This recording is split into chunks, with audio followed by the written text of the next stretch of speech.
So what soil do you use to fill your raised beds? Whatever you do, don't use Miracle-Gro, and it really doesn't make sense to fill up a large space like this with bagged soil.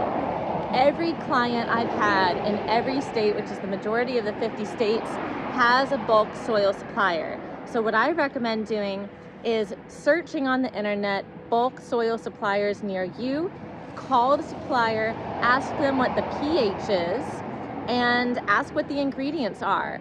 Some places may not know, but they should give you a basis of understanding. Some places might be super duper excited to break down the ingredients of their soil. The more biodiverse the soil, the better. But generally what I'm looking for is soil that has compost.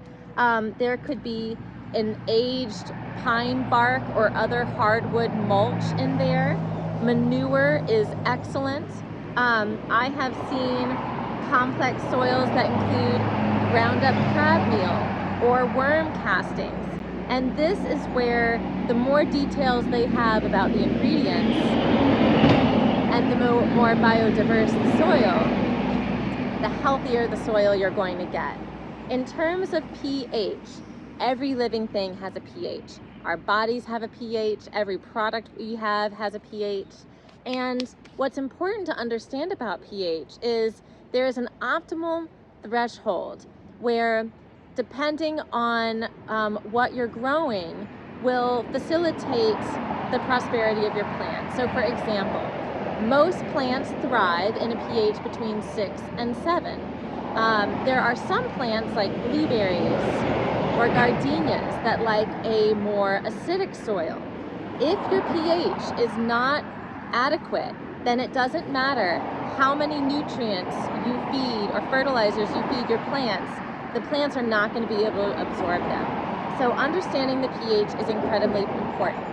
If you need to test your soil's pH, I highly recommend looking up your state agricultural department. They should have soil testing kits available for you. They're usually not expensive. They usually can tell you the pH and the nutrient breakdown of your soil. Once your soil is in the beds, you can plant and direct sow. And then, of course, you'll always want to mulch. Unless you are just sowing seeds and they haven't popped up yet, there should never be exposed soil. There should always be mulch on top. And that's also going to depend on what is locally available to you. I love pine straw because pine straw is a renewable mulch source. It just falls naturally from pine trees. It breaks down easily, and it maintains an acidic pH. When you mulch, you're going to just layer it right on top of your soil. And then every year, you'll be topping off your beds with compost to replenish the nutrients that your plants take.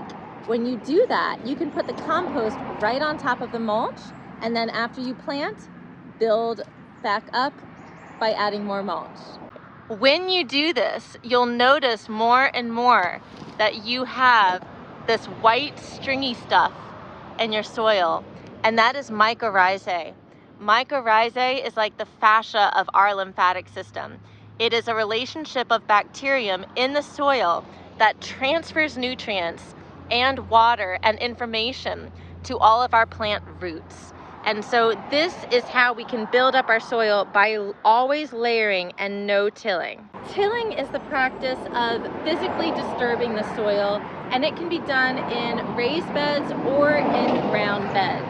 And what happens when you do that is you disrupt the mycorrhizae and other bacteria and other living organisms like earthworms that are feeding your soil. It's a web or microbiome of health, all living within the soil. And if you have healthy soil, just like if you have a healthier body, you will have a healthier performance of plants.